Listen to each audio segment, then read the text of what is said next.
আসসালামু আলাইকুম good afternoon everyone neuron publication দ্বারা পরিচালিত দেশসেরা নার্সিং কোচিংয়ের পক্ষ থেকে আজকে যারা অনলাইনে যুক্ত হয়েছেন সবাইকে আন্তরিক ধন্যবাদ। আমরা সর্বশেষ ক্লাসে পড়ছিলাম হচ্ছে ভেক্টর আর হচ্ছে আমরা গতি চ্যাপ্টার, এই দুইটা চ্যাপ্টার ডিসকাস করছি। আর আজকে হচ্ছে আমরা নিউটনিয়ান বলবিদ্যা এই চ্যাপ্টারটা দেখব। সবাই একটু দ্রুত জয়েন হন।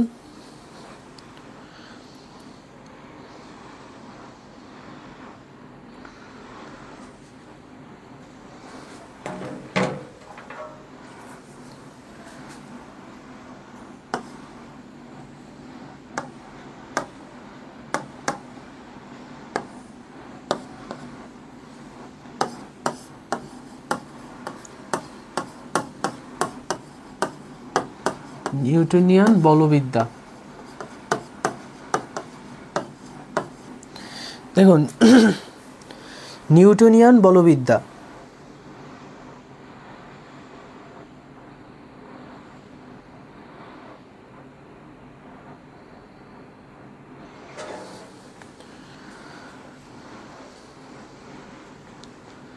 দেখো আমরা শুরু করি তাহলে আজকের ক্লাস। জড়তা কাকে বলে? বস্তু যে অবস্থায় আছে সেই অবস্থায় থাকার যে প্রবণতা তাকেই বলি হচ্ছে আমরা জড়তা। আর আমরা কি জানি, জড়তার পরিমাপই হচ্ছে বস্তুর ভর। বিষয়টা মনে রাখবেন যে জড়তার পরিমাপ হচ্ছে বস্তুর ভর। জড়তার পরিমাপই হচ্ছে বস্তুর ভর। আচ্ছা দেখেন,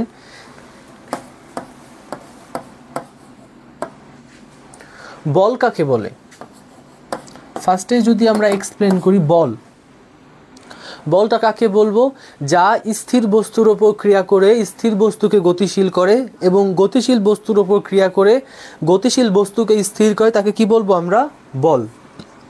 যা স্থির বস্তুর উপর ক্রিয়া করে স্থির বস্তুকে গতিশীল করে এবং গতিশীল বস্তুর উপর ক্রিয়া করে গতিশীল বস্তুকে স্থির করে তাকে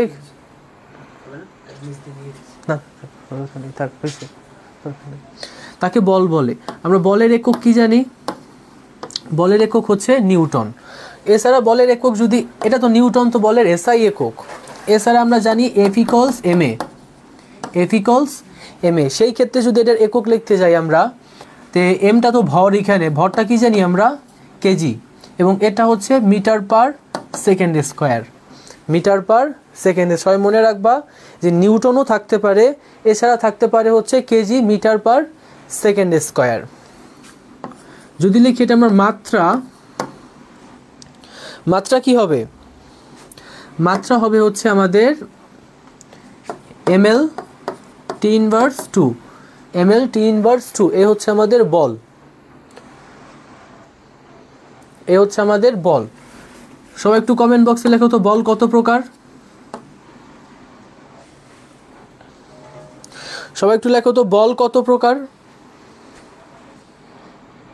যে সবাই সালাম জানাইছো, ওয়ালাইকুম আসসালাম।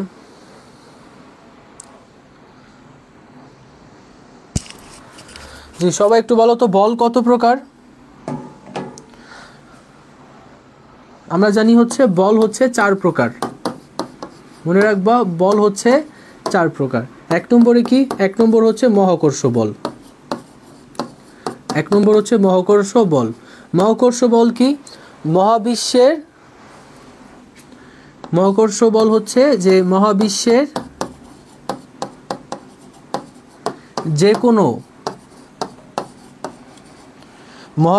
যে কোনো দুটি বস্তুর মধ্যে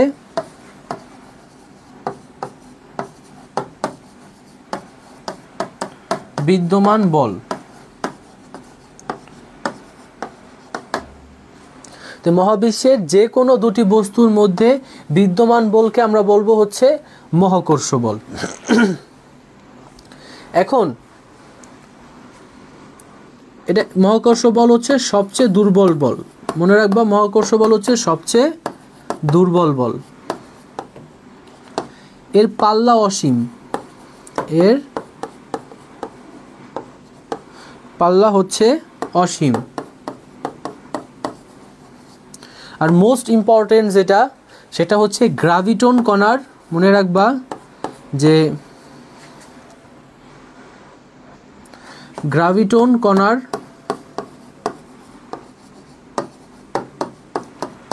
পারস্পরিক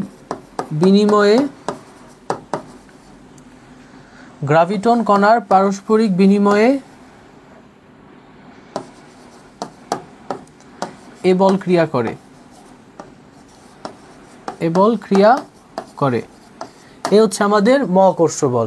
তো মহাবিশ্বে আমরা জানি প্রতিটা বস্তু একে অপরকে হয় আকর্ষণ নইলে বিকর্ষণ করে। আমরা জানি সমজাতীয় আধান পরস্পরকে বিকর্ষণ করে এবং বিপরীত জাতীয় আধান পরস্পরকে আকর্ষণ করে। এই আকর্ষণ বা বিকর্ষণ বলের মানটাই বলা হয় হচ্ছে মহাকর্ষ বল। এটা হচ্ছে সবচেয়ে দুর্বল বল এবং বলা যায় এর পাল্লা হচ্ছে অসীম, মানে নির্দিষ্ট কোনো দূরত্ব নাই যে এই দূরত্বের মধ্যেই কেবল এই বলটা ক্রিয়া করবে। তারপর 2 নম্বরে বলছে হচ্ছে তড়িৎ চুম্বক বল।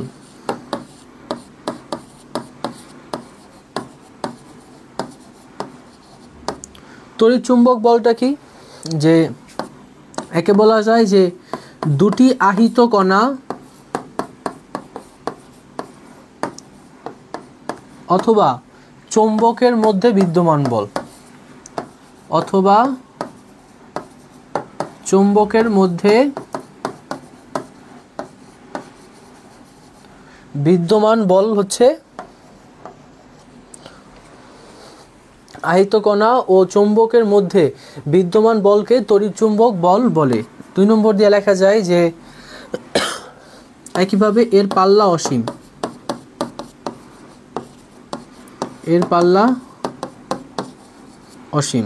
3 নম্বর বলা যায় মহাকর্ষ বলের তুলনায়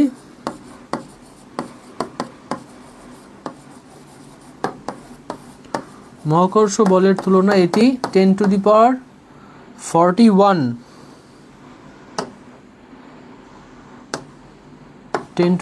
41 গুণ বেশি।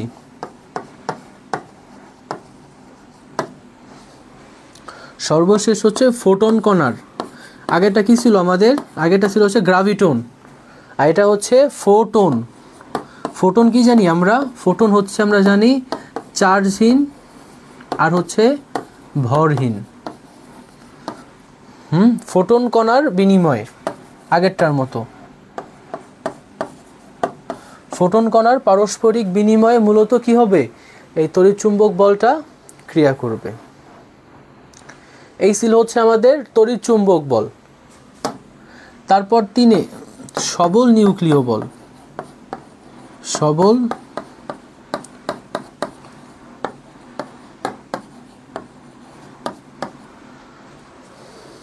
দেখো সবল নিউক্লিয় বলটা কি হবে? সবল নিউক্লিয় বল হচ্ছে আমরা কি জানি যে একটা নিউক্লিয়াসের ভিতরে কি থাকে? প্রোটন আর থাকে হচ্ছে নিউট্রন, আর ইলেকট্রন থাকে হচ্ছে কক্ষপথে। ইলেকট্রন থাকবে হচ্ছে কক্ষপথে। আর আমরা জানি প্রোটন হচ্ছে ধনাত্মক চার্জযুক্ত আর ইলেকট্রন হচ্ছে ঋণাত্মক চার্জযুক্ত। কিন্তু নিউক্লিয়াসের ভিতর যে প্রোটনগুলো থাকে, প্রোটন তো পরস্পর ধনাত্মক চার্জযুক্ত, সেই হিসাবে আমরা জানি সমজাতীয় আধান পরস্পরকে বিকর্ষণ করে। তার জন্য সেই কারণে যে ভিতরে যে প্রোটন থাকে এ পরস্পর বিকর্ষণ করার কথা, কিন্তু ভিতরে তো একটা বল কাজ করে, যেই বলের কারণে দেখা যায় প্রোটন আর নিউট্রনগুলো নিউক্লিয়াসের মধ্যে অবস্থান করে সমজাতীয় আধান হওয়া সত্ত্বেও। এই বলটার বলা হয় হচ্ছে আমাদের সবল নিউক্লিয় বল। তো এটা কি লিখবো? প্রথমেই আমরা লিখবো হচ্ছে যে এই বলের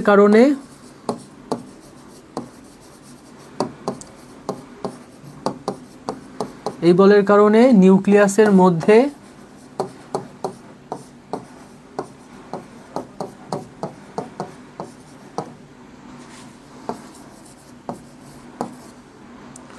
প্রোটন ও নিউট্রন অবস্থান করে। তারপর বলা যায় হচ্ছে এটা হচ্ছে স্বল্প স্বল্প দূরত্বে, যেমন 10⁻⁻15 মিটার ক্রিয়া করে, স্বল্প দূরত্বে ক্রিয়া করে। তারপর বলা যায় হচ্ছে এটা হচ্ছে মেসন। মেসন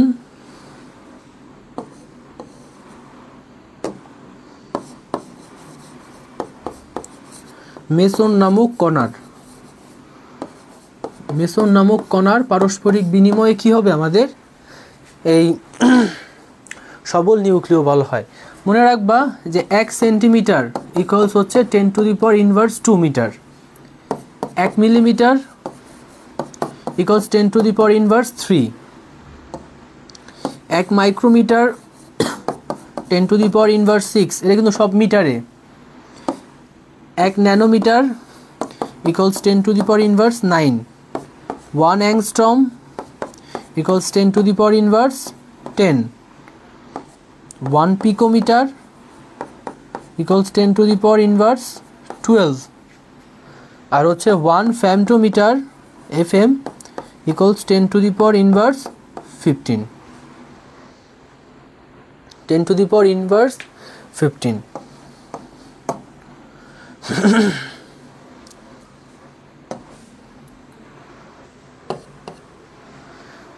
তো এখন একটা কোয়েশ্চেন করি, তাহলে আপনারা অ্যান্সার দেন। যে বলেন তো যে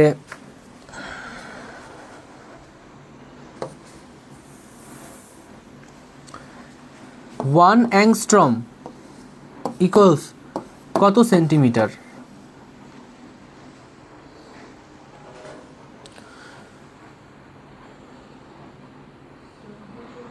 সবাই একটু কমেন্ট বক্সে একটু অ্যান্সারটা বলেন। এটা কোয়েশ্চেন হচ্ছে 1 অ্যাংস্ট্রম ইকুয়ালস কত সেন্টিমিটার। আমরা এখানে পড়ছি, দেখেন সব পড়ছি হচ্ছে মিটারে, যদি সেন্টিমিটারে বলে তো 1 অ্যাংস্ট্রম ইকুয়ালস কত? সবাই একটু দ্রুত অ্যান্সার করেন যে 1 অ্যাংস্ট্রম ইকুয়ালস কত।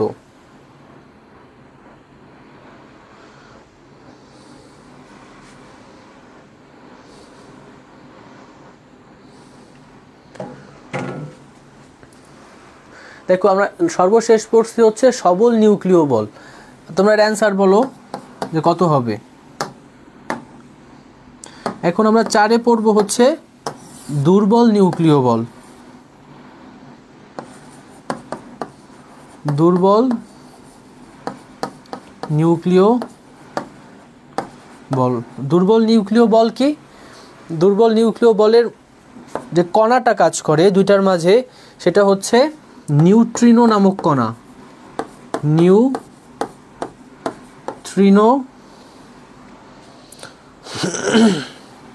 নিউট্রিনো নামক কণার পারস্পরিক বিনিময়ে, নিউট্রিনো নামক কণার পারস্পরিক বিনিময়ে কি হবে? দুর্বল নিউক্লিয় বল হবে। এবং এটা মেবি 10⁻⁸18 মিটার দূরত্বের মধ্যে কাজ করে। 18 মিটার দূরত্বের মধ্যে কাজ করে। এই ছিল আমাদের 4টা বল। যদি আমরা একটু সামারি করি, যে মহাবিশ্বের যে কোনো দুটি বস্তুর মধ্যে বিদ্যমান বলকে বলবো হচ্ছে মহাকর্ষ বল। আর মহাকর্ষ বল হচ্ছে সবচেয়ে দুর্বল বল এবং এর পাল্লা হচ্ছে অসীম। গ্রাভিটন কণার পারস্পরিক বিনিময়ে মূলত এ বল ক্রিয়া করে। 2 নম্বর আমরা পড়ছি হচ্ছে তড়িৎ চুম্বকীয় বল। এই দুটি আহিত কণা বা চুম্বকের মধ্যে বিদ্যমান বলকে বলবো হচ্ছে তড়িৎ চুম্বকীয় বল। তড়িৎ চুম্বকীয় বল এর পাল্লা একইভাবে অসীম। এটা মহাকর্ষ বলের তুলনায় 10⁻41 গুণ।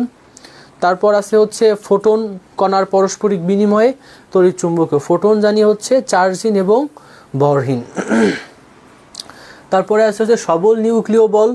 এই বলের কারণে মূলত নিউক্লিয়াসের মধ্যে কি থাকবে? প্রোটন আর নিউট্রন অবস্থান করে। এটা স্বল্প দূরত্বে কাজ করে এবং এটার কি কারণে? এটা হচ্ছে মেসন নামক কণার পারস্পরিক বিনিময়ে। তারপরে আছে হচ্ছে দুর্বল নিউক্লিয় বল। দুর্বল নিউক্লিয় বল কি? নিউট্রিনো নামক কণার এবং 10⁻⁸18 মিটার দূরত্বের মধ্যে এটা মূলত কাজ করে।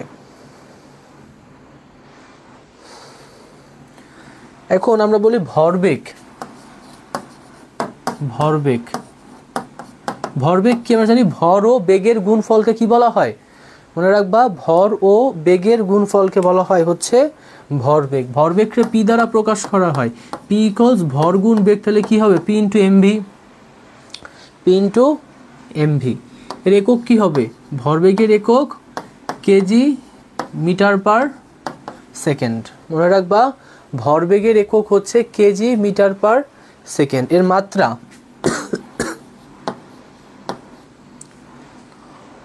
এর মাত্রা হচ্ছে কি হবে? M L T inverse 1, M L T inverse 1। এই ছিল হচ্ছে আমাদের ভরবেগ। এখন পড়ব হচ্ছে আমরা বলের ঘাত। বলের ঘাত। বলের ঘাত কি? বল এবং বলের ক্রিয়াকালের গুণফলকে বলের ঘাত বলে। মানে বল কত সময় ব্যাপী ক্রিয়া করছে ওইটার গুণফলকে বলা হচ্ছে বলের ঘাত।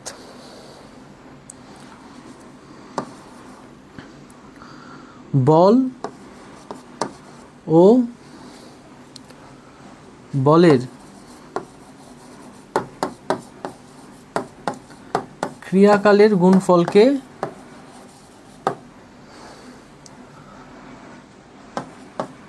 ক্রিয়াকালের গুণফল হচ্ছে বলের ঘাত, যেটাকে হচ্ছে জে দ্বারা প্রকাশ করা হয়। জে ইকুয়ালস কি হবে? তাহলে এফ ইন্টু টি। কি লিখছি আমরা? বল এবং বলের ক্রিয়াকালের গুণফলকে বলা হয়েছে বলের ঘাত। সেই হিসাবে জে ইকুয়ালস কি লিখবো আমরা? F into T. এর একক কি হবে?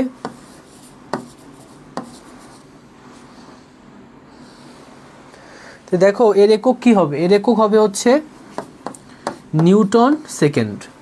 Newton second. এবং মাত্রা, মাত্রা হবে হচ্ছে M L T inverse 2 into T. তার মানে কি আসে? M L T inverse 1, M L T inverse 1। এ হচ্ছে আমাদের মাত্রা।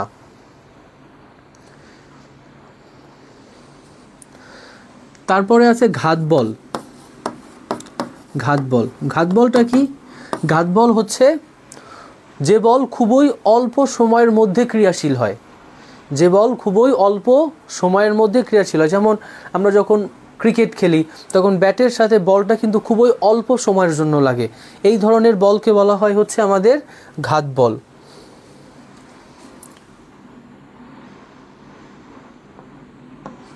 খুবই অল্প সময়ের মধ্যে ক্রিয়াশীল বল।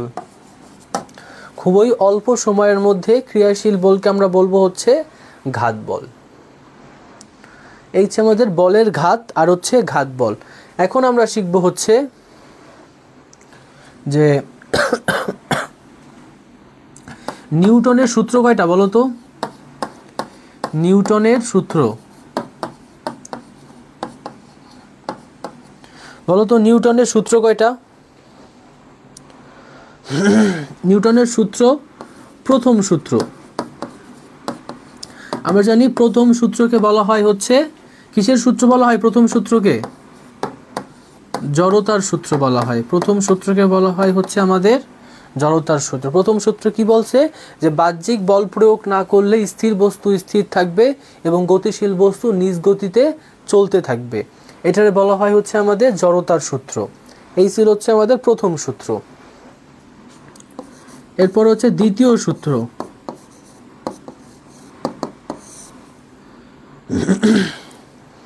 দ্বিতীয় সূত্রে কি বলছে? দ্বিতীয় সূত্র বলছে যে ভরবেগের পরিবর্তনের হার এর উপর প্রযুক্ত বলের সমানুপাতিক এবং বল যেদিকে ক্রিয়া করে বস্তুর ভরবেগের পরিবর্তনও সেই দিকে হবে।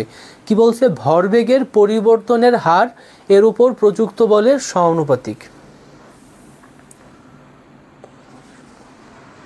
এটাকে ভরবেগের সূত্রও বলা হয়। এটাকে ভরবেগের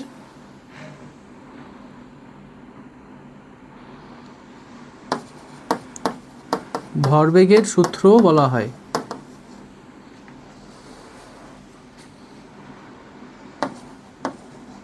বলা হয়।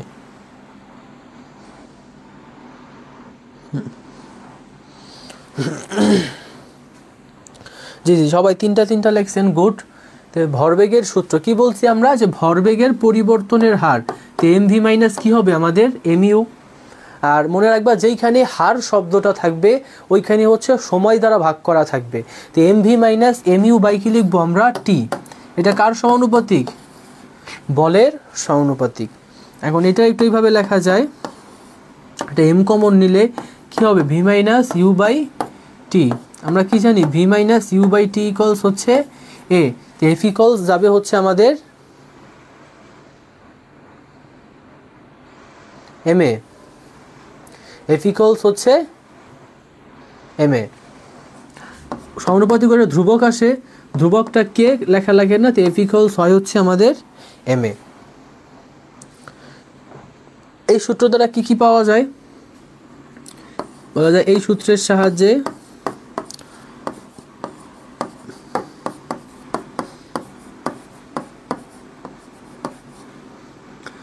বলের অভিমুখ,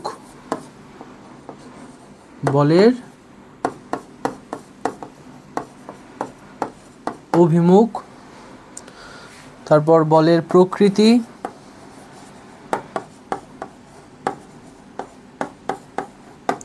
বৈশিষ্ট্য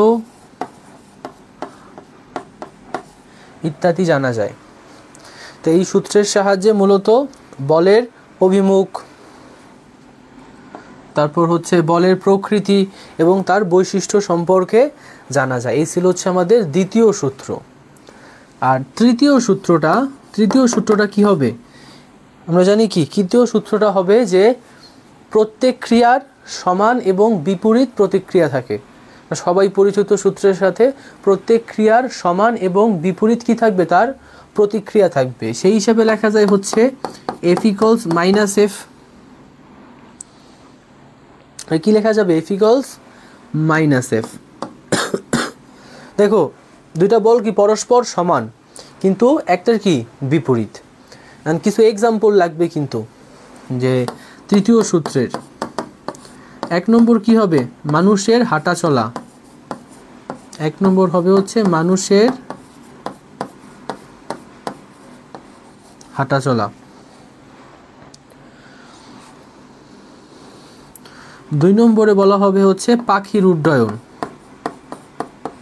পাখির উড্ডয়ন। 3 নম্বরে দেওয়া হবে হচ্ছে রকেট উড্ডয়ন, রকেট যে উপরে ওঠে। 4 বলা হয় হচ্ছে নৌকা থেকে লাফ দেওয়া, নৌকা থেকে লাফ দেওয়া।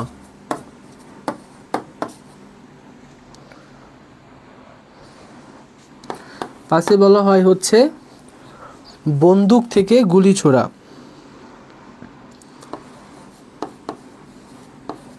বন্দুক থেকে গুলি ছোড়া।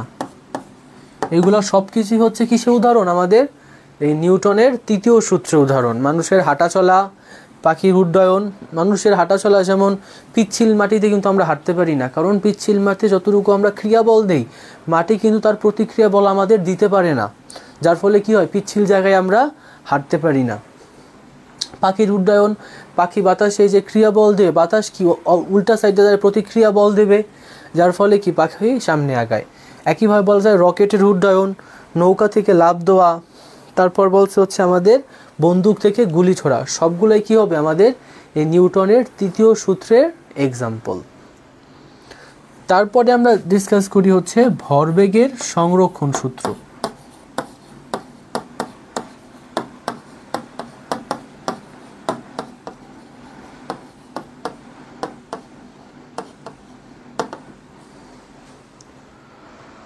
ভরবেগের সংরক্ষণ সূত্র কি, যে দুটো বস্তুর সংঘর্ষের পূর্বের ভরবেগ এবং সংঘর্ষের পরবর্তী ভরবেগ সমান হবে। এখানে সংরক্ষণ যে কথাটা বলা আছে, এই সংরক্ষণ দ্বারাই বোঝা যায় যে কি হবে, যে ভরবেগের সংঘর্ষের একটা বস্তুর সংঘর্ষের পূর্বের ভরবেগ এবং সংঘর্ষের পরের ভরবেগ কি হবে আমাদের সেম হবে। ফর এক্সাম্পল, দুইটা বস্তু যদি ইমাজিন করি আমরা, একটা হচ্ছে m1, একটা হচ্ছে m2, যাদের হচ্ছে u1 আর একটা হচ্ছে u2, এটা তাদের আদি ভরবেগ। আর দুটো বস্তু যখন সংঘর্ষ হয়ে একই দিকে যায় তখন কি তাদের মিলিত বেগ থাকে। যেমন একটা সাইকেলের সাথে যদি একটা ট্রাকের সংঘর্ষ হয় তখন কি হয়, সাইকেলটাকে কি ট্রাকের দিকে এগিয়ে নিয়ে যাবে, যার ফলে তখন কি হবে, ট্রাকের বেগ এবং সাইকেলের বেগ কিন্তু সেম হবে, তখন ওইটারে বলা হয় হচ্ছে আমাদের মিলিত বেগ। সেই হিসাবে কি লেখা যায়, পূর্বের ভরবেগ কি হবে, m1 u1 plus m1 v plus m2 v। তার মানে কি, সংঘর্ষের এটা হচ্ছে পূর্বের ভরবেগ আর এটা হচ্ছে সংঘর্ষের পরের ভরবেগ। বা দিয়ে যদি লিখি আমরা m1 u1 plus m2 u2, তো v কমন যায়, কি থাকে m1 প্লাস m2। সুতরাং মিলিত বেগ v ইকুয়ালস কি লেখা যায়, m1 u1 plus m2 u2 divided by m1 plus m2। এটা হচ্ছে মিলিত বেগের সূত্র, মনে রাখবা, এটা হচ্ছে মিলিত বেগের সূত্র, m1 u1 plus m2 u2 divided by m1 plus m2। এই ছিল হচ্ছে আমাদের ভরবেগের সংরক্ষণ সূত্র। এখন আমরা কিছু রৈখিক বেগ পড়ছি, লাস্ট ক্লাসে ত্বরণ পড়ছি, বেগ পড়ছি, সবগুলা কি ছিল আমাদের রৈখিক। এখন আমরা পড়বো হচ্ছে কিছু কৌণিক।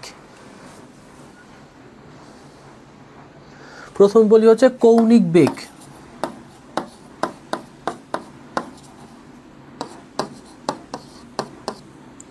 কৌণিক বেগটা কি, যে বলা যায় যে সময়ের সাথে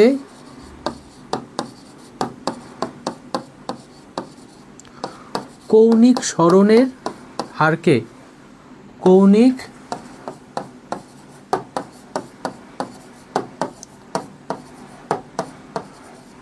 সরণের হারকে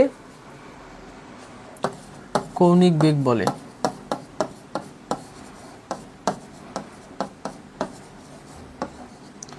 একে হচ্ছে মনে রাখবা ওমেগা দ্বারা প্রকাশ করা হয়।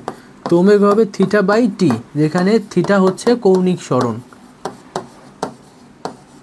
থিটা হচ্ছে কৌণিক সরণ। এর একক কি হবে, এর একক হবে হচ্ছে radian per second, radian per second, অথবা বলা যায় হচ্ছে আরএডি পার সেকেন্ড। এই রেডিয়ান কোণ কাকে বলে, এখানে রেডিয়ান লেখা আছে না, রেডিয়ান কোণ কাকে বলে, আমরা সবাই 9-10-এ পড়ে আসছি রেডিয়ান কোণটা কি। রেডিয়ান কোণটা হচ্ছে যে বৃত্তের ব্যাসার্ধের সমান চাপ, বৃত্তের ব্যাসার্ধের সমান চাপ কেন্দ্রে যে কোণ উৎপন্ন করবে তাকে বলা হয় হচ্ছে আমাদের রেডিয়ান কোণ। দেখো, বৃত্তের ব্যাসার্ধের সমান চাপ বলতে এটা কি ব্যাসার্ধ, এবং এটা কি হবে, এই ব্যাসার্ধের সাথে এই চাপটা কি হবে, সমান। বৃত্তের ব্যাসার্ধের সমান যখন এই চাপটা কেন্দ্রে যে কোণ উৎপন্ন করবে তাকে বলা হবে হচ্ছে আমাদের কৌণিক বেগ, রেডিয়ান কোণ। ওই কোণটারে বলবো হচ্ছে আমরা রেডিয়ান কোণ। এখন হচ্ছে কৌণিক ত্বরণ।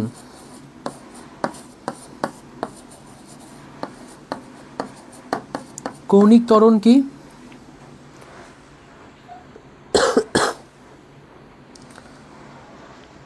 কৌণিক বেগের পরিবর্তনের হারকে সময়ের সাথে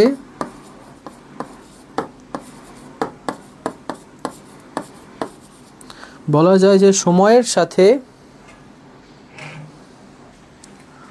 কৌণিক বেগের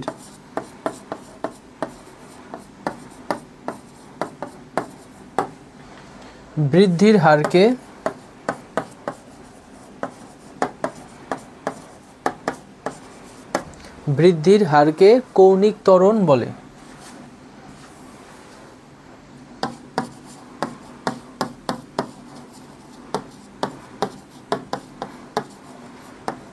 কৌণিক ত্বরণ বলে।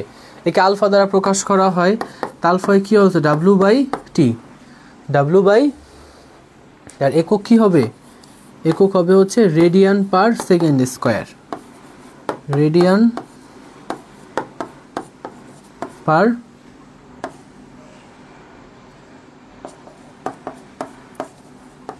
সেকেন্ডের স্কয়ার অথবা RAD/S এর স্কয়ার।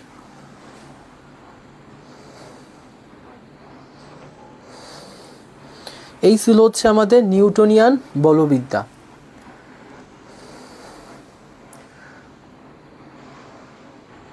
শারীরিক অসুস্থতার কারণে আজকে আর ক্লাসটা কন্টিনিউ নিতে পারলাম না, দুঃখিত। নাহলে আরেকটা চ্যাপ্টার ডিসকাস করতাম। ইনশাল্লাহ নেক্সট উইকে আমরা আরেকটু সময় বেশি নিয়ে পড়ব। সবাই ভালো থাকেন, সুস্থ থাকেন। ইনশাল্লাহ নেক্সট ক্লাসে দেখা হবে। আসসালামু আলাইকুম।